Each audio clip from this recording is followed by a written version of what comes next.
So ito guys, ano, kukunin natin yung dalawa nating ibon. Yung natira dito, pang salin natin sa CFL. Toss natin sila sa Tagaytay. So dadaanan ko na yung napanalunan kong ibon kay Sir Jendy. At dadalan ko rin siya ng order niyang geliwang. So dumating na yung geliwang natin. So silang dalawa guys, mag-asawa yan, no? Brukutug, brukutug. Oh, naghahabol na, oh. Yari, mangingitlog pa nga yata ito. Okay guys, tara. Biyahin na natin sila. Let's go! So ito guys, dito tayo sa ibandang Tagaytay. Nakitang-kita yung Taal Volcano rito. So kararating ko lang, medyo aga pa naman. Ayan, so hindi natin magpahinga yung konti nating ibon. Dalawa lang naman yung ibon natin eh. Inalaban natin sa CFL. So medyo mali pala ako ng tansya. Meron pa palang ibang club na may mga palaro. So dapat pala nag-iwan ako ng mga at least dalawa pa para dun sa CPSA at saka CHP para makasali din tayo dun. Pero anyways, dalawa na lang itong nandito. So dalawa na lang yung pwede natin isali. Pwede natin itong biyakin, ano? Pwede natin paghiwalayin. Pwede natin isa sa CPSA o isa sa CHP, isa sa CFL. So may iwan talaga na isang club na wala tayong lalaro. Pero anyways, next lap kung meron pa silang palaro, pwede natin bawasan yung mga nasa ayun yung Taal Volcano guys. Ayan. So ayan, pwede na lang tayo mga 5 minutes pa bago natin palapasan yung mga ibon natin. So single toss tayo para masanay sila na mag-isa lang lumipad. Let's go! So ito guys, ano, oras na. Time check tayo, exactly 8:30. So unahin natin to si ano, si JKT. Idol JKT, ito self toss natin yung ibon mo, mabilis to. Kaso old bird to eh, old bird category. Hindi natin alam kung papasok siya agad. Doon siya pumapasok sa ano natin eh, grabe ang lakas oh. So bawi na sa'yo. Solo flight. Solo flight. Ikot guys. Bumabalik na agad oh. Hindi natin kung ano. Wala na. Pumunta na to. Ito.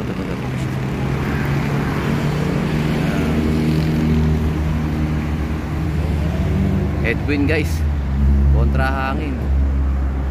Alam talaga niya yung daan guys, so galing na yan ng ano, Arian, ng Makalelon. Tuloy-tuloy. So palipasin natin ng mga 5 minutes bago tayo magpalabas ulit ng panibagong ibon. Ay, umikot bumalik. Naligaw na mga kalapatids. Naligaw na, hindi. Okay yung daan niya, papunta sa atin yan, papuntang Cavite yun. Papunta Cavite, papuntang Dasma. Bumalik pa oh. Kita pa ba? Wala na guys. Ayun, kita pa. Kita pa sa mata pero sa cellphone hindi ko nakita. Okay guys, mamaya ulit. Ito guys, second bird natin, si yung hen natin, ito. All bird din to guys. So at least bago silang magkarap ng sarili nilang daan. Oh, ayan oh. Sige, lipat na. Taro sa kabila. Kaya bumalik. Talaga alam nila yung papauwi, no? Alam mo, punta sa malayo eh. Siya. Sige, bakbak. Mana, tuloy-tuloy guys, oh. Papunta rin sa atin, sa Dasma. Ay, bumalik pa. Bumalik. Ayun. Lumeka na guys. Oh, headwind talaga guys. Bangga yung hangin papunta sa atin. Oh, hindi siya makatuloy oh. Kumbaga sa ano eh, nangamote siya. Oh, hindi siya makapalik oh. Hindi siya makatuloy. Ayun, ganyan. Talo na tayo kagad. So anyways, ganoon talaga. Kailangan masanay sila na mag-isa lang. Okay guys, uwi na tayo. Lumayo na, hindi na makita. Tultok na lang. Let's go! So ito guys, dito tayo sa Ledon's Garden Shop. Ayan, meron pang racing plug dyan. So ayan, kukoleksyonin natin yung ating Wing for Acos Bird Hansen line. Galing kay Idol Joel Hertas yata, kay Idol Jimmy Gunn, yung bloodline na yun. So hindi ako familiar, pero quality birds yun na naman mga kalapat. Siyempre galing sa Ledon's Garden Shop. So si Sir Jendy, Meron siya mga sanyalihang OLR outside the country sa Thailand at saka siyempre sa Dubai. Ayan, so good luck kay Sir Jendy sa kanyang mga nilalabang mga ibon at saka sa mga future races. Ayan. Ito, idol para sa ito. Ayan, waiting ka lang tayo sa kanya. Let's go! Kasama natin si Idol Jendy Asuncion ng Ledon's Gardens. Ito, hawak niya na yung ating winning bird. Ano bang ibon yan, sir? Nako, ito yung Hansen. Ito yung mga nilalaro sa OLR ni Judge Joel Huertas. Kung napanood nyo yung lahi ni Waterproof, 50% non-Hansen. Then 50% Gemini. Gandang ibon, guys. Pero ito guys, hinaluan ko ng ex-makina. May halong Imbrek Johnson Relax to. Ito yung nagta-top 50 natin sa training ng ESN OLR. Ayos pala, may lipad na pala yung mga kapatid. Oo, may mga lipad yung mga lahi nito. Ayan, one piece to boy. Ayan. Saka ano to, talagang good for long distance. Ang kailangan kasi natin sa OLR, napansin ko, hindi lang pwedeng speed, kailangan may endurance. Ayun. Ayan. So good luck sa atin. Additional puwersa na naman sa Alarcon. Ilalaro mo ba to? Hindi, ano yan, breeder yan. Hindi tayo makakabili ng ganyan. Pero ang lahi nito guys, for your information, ang lahi ng Mahal at lahi ng Hansen, binili ni Jimmy Ganto ng 750,000 pesos. Grabe, no? Tapos meron na sa Alarcon loop niyan. Ayan, meron kayo na nito. Ito, para lang kay paring Alan ito. Napakaswerte natin mga kalapas. So, sali lang kayo ng sali sa mga pakulo ni Sir. Ano, nakatulong ka na. Ayan, may chance ka pa magkaibon. Magkakaroon ka ng Super Birds. Ayan, thank you guys. Mag-follow kayo sa kanyang Facebook page, Ledon's Gardens Loop. Ayan, at lagi siyang may update doon tungkol sa mga lipad niya sa mga OLR, internationally at locally. So, good luck sa'yo, Sir Jendy. At sa mga kalapatis natin na nakasuporta sa mga Ledonatis natin. Alright guys, by the way, dagdag ko lang. Wednesday, January 10, okay, 7 o'clock in the morning, Thailand Master, final lap. Supportan nyo ang Philippine team. Ayan. Good luck sa atin, sir. Thank you. Let's go. So ito, may papakita sa atin si Sir Jendy, yung bloodline na nilalaban niya ngayon sa Nonchok ba yun, sir? Thailand Masters. Sa Thailand Masters. So, final lap. ito yung Golden Prince line niya. Ay, nakasulat guys. Oh. So dito galing yung nilalaban niya ngayon na loading na. Loading na ba, sir? O basketing? Bukas. Sa January 10 ang bitaw. Sa 9. Oo. Ito yung pinaka tatay. Ito yung tatay niya. Si Golden Prince ba to, sir? Golden Prince Abril. Joston. Joston. First, grabe. 50% Joston Abril. Tapos 50% Golden Prince. Ayan. Tapos, quality bloodline, no? Yung full sibling, nung nasa Thailand natin, ito yung kapatid. Iyan yung nag-inbreed na. Sila ang inbreed ngayon, naka-inbreed sila. Tapos yung nanay nun, si Lou Laureate, nandito, nakapares din sa Golden Prince, pero sa 100% na. Ayan, so ito yung nanay nung nasa Thailand, ito yung tatay. Ito yung nanay sa Thailand. Oo, ayan. Ayan yung pearl eye. Okay. So ito yung nanay nung lumalaban niya. Yan yung galing kay Joseph Palmes, ibon ni Alan Chan sa ni Jerry. So imported from Pipa yung yung lahi ng New Laureate. Tapos ito yung full sibling nung nasa Thailand. Ito yung kapatid mismo nung lumalaban. So naka-inbreed na siya. Ano na ako ng inbreed kasi kailangan ko na siyang paramihin kasi may tira na eh. Ito yung kanyang breeding. Ito na yung nag-i-start. Meron na siyang produce. Hindi ko i-out to. Ito ay pang for viewing only. Future F2. F2 yung F2. Ito F2 na guys. Kamukha din guys, kamukha nung lumalaban niyo. Ganun siya mag-anak. Yung may tri-bar na may na may same. Dalawang clutch to. Yan not for sale Baka mamaya alokin nyo naman Sir Jendy. Mapilit nyo na naman siya. Ang ganda This is for stock. F2. Ganda vibration yan. Magandang sinyales. Okay, so ayan. Ito yung ilalaro natin sa Thailand ulit. Pero hindi pa sila ang stockbird muna. Stockbird. Tapos siguro ibabalik ko lang uli sa mga shoehens. Parang line breeding. Hindi ko ilalayo sa Golden Prince Abril saka New Laureate. Doon lang sila sa tatlo. Kasi maganda na yung pinapakita nilang performance internationally. OLR, grabe. Ang nakikita ko kasing laro sa Thailand Masters and especially sa Thailand, hindi pwedeng puro speed. Hindi rin puro endurance. Kasi pag speed naman, hanggang second, third lap, nauubos na ibon. Pagdating naman sa endurance, hindi naman pwedeng puro kasi nagwa 1.5 din ang speed sa international.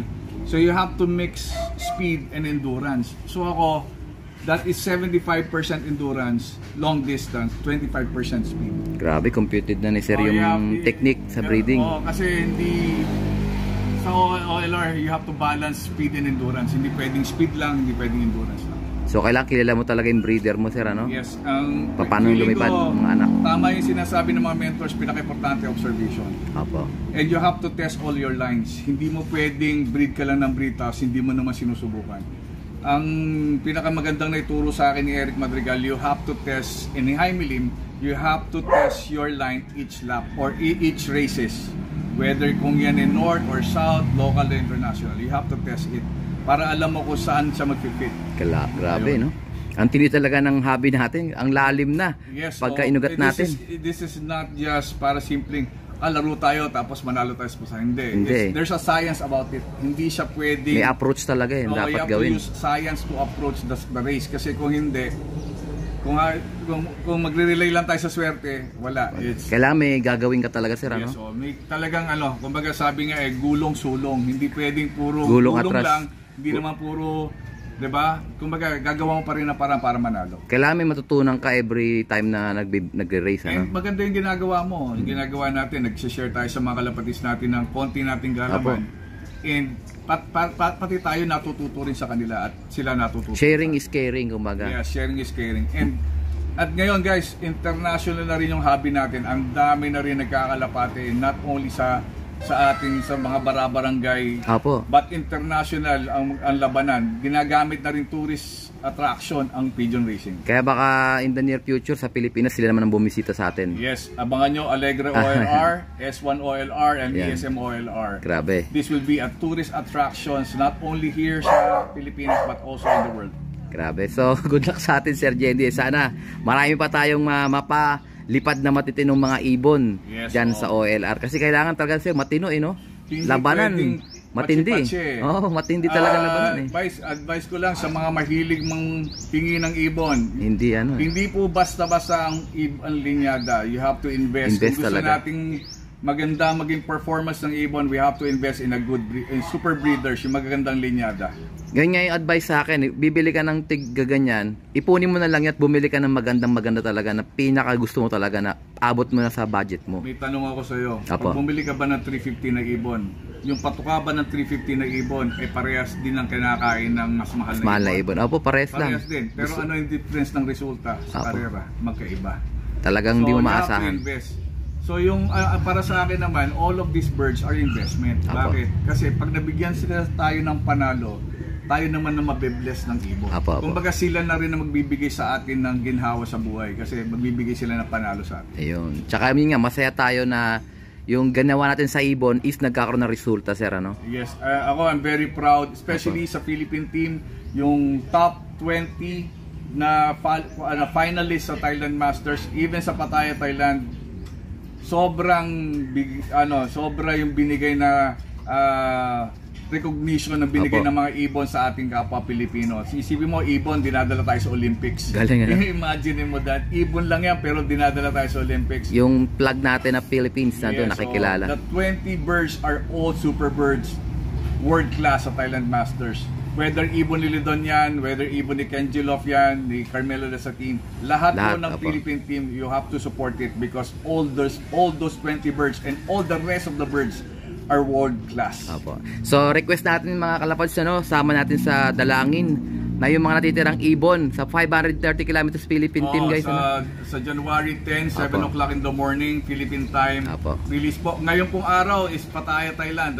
But on Wednesday, it's Thailand Masters. Iba naman. 530 kilometers. Supportan po natin ang Philippine team. Idalangin natin mga kalapatids, na merong mapauwi ang Philippine team at siyempre magtagumpay sa labanan sa Thailand. Thank you, guys. Okay. So ito nga, guys, nadampot na natin to sa Lidon's Garden Slope. Shoutout Brother Jendy Asuncion. Ayan.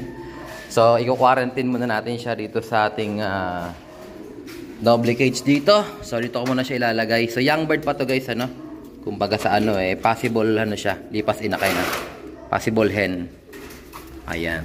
Grabe, napaka palad natin mga kalapatids, nagkaroon tayo ng Hansen line ni Idol Judge Joel Huertas. Grabe. Ayun, oh. So, sali lang din kayo sa mga pa-auction purakos, mga ganyan, raffle purakos. Nagkatulong ka na. Ayan, siyempre at nagkaibong ka pa. Ganda, oh. Ayan, so silipin naman natin yung pinalpasan nating ibon sa taas, guys. Baka wala silang pagkain doon. Ayan, tingnan natin sila. So, dalawa yun eh. Ayan. So, may tubig naman dyan, kaya makakainom na sila. Ayan sila, guys, oh. Self, ano yan, kumbaga, single toss. Eh, wala silang kasama nung binitawan ko sila. Awa ng Diyos, eh. Ready na sila para mamaya sa CFL. So, change of plan na natin kung saan natin siya pwede nating isali, no? Kasi parehas ng mga club, may mga palaro na yan. So, tingnan natin. Hahanap ako ng pinaka, the best. So, ang mali ko lang, dapat at least 3 yung iniwan ko na all bird para merong isa sa CFL, isa sa CPSA, at isa sa CHPA. Pero anyway, okay na yan. At least paano, meron tayong naiwan. Okay, mamaya ulit, guys. So, ayan, guys. Grabe, no? Kakatapos lang natin makiabang. Dun sa Pattaya One Love Race. Grabe yung mga ibon doon. 530 kilometers ang speed sa 1.5. Congrats sa mga nagpauwi sa ating mga kababayan. First bird ng Philippines, Idol Kenji Lop. Grabe, idol talaga yung mga ibon ni Kenji Lop, ano? So shoutout natin ang lahat ng winners. Nakita ko rin yung mga tropa doon. Sila Sir Mike Alcantara, sila JMT nandun din. Si Brother Bunny. Brother Bunny, shoutout sa'yo. Congratulations sa patapos mo sa sarado ko to, baka lumipad eh. Sa Pattaya OLR 530 kilometers finisher. Finisher clocker siyempre. So ipapa-auction yung mga ibon na yun, guys, Tingnan natin kung makakakuha tayo ng ibon doon. Kapal na mukha, nakakala mo yung pambili. So yung mga guys, yung mga OLR na ganyan, ipapa-auction yung mga winning birds doon. Ayan. So napakatinding labanan, guys. Biriin nyo, 530 kilometers. Siguro dito, nasa yon? Nasa Calbayog. Calbayog, tama. Hindi, Katbalogan pala, sorry, Katbalogan. Yung layo ng nilipad nilang ibon nila. Kumbaga 530 kilometers, tapos 1.5 ang speed. Grabe, ang gagaling ng mga ibon. So iba talaga yung mga, siguro kaya sila nakakapag ng speed kasi maganda yung terrain, maganda yung conditioning, maganda yung weather. Yun ngang yun ngang 430 kilometers may nagwa 1.8 pa na speed eh. So napaka talaga, napakagagaling ng mga ibon nila. So pakakainin ko na muna to, guys, Ayan yung mga Summer Warriors natin. Grabe, sa susunod sasali tayo sa mga OLR na ganyan. Magpe-prepare lang tayo ng matinding bloodline. Magre-ready tayo talaga ng panglaban dyan sa international. So kanina nag-usap kami ni Sir Jendi. Talagang may encourage ka talaga na sumali kasi nga nakikipag-compete ka internationally. Dala-dala mo ang Philippine flag, kumbaga. Ayan. So kayo din mga kalapatids, ini-encourage ko kayo, sumali din kayo. Pero siyempre, kailangan medyo matikas-tikas talaga yung mga bloodline na gagamitin nyo para at least may laban-laban. Okay? Good luck sa atin mga kalapatids. Mamaya, loading night, iloload natin itong dalawang ibon. Tignan natin kung saan natin ito iloload, Ayan, So meron pa silang pagkain, hindi nila inubos. So good luck sa atin mga kalapatids. I think dito natapusin ang ating video for today. At syempre, kung di ka nakasubscribe, isubscribe ko na yan. Like, share ko, kapatids. And as always, ingatan ako tayo ng Panginoon. Bye-bye you. Happy Thanksgiving.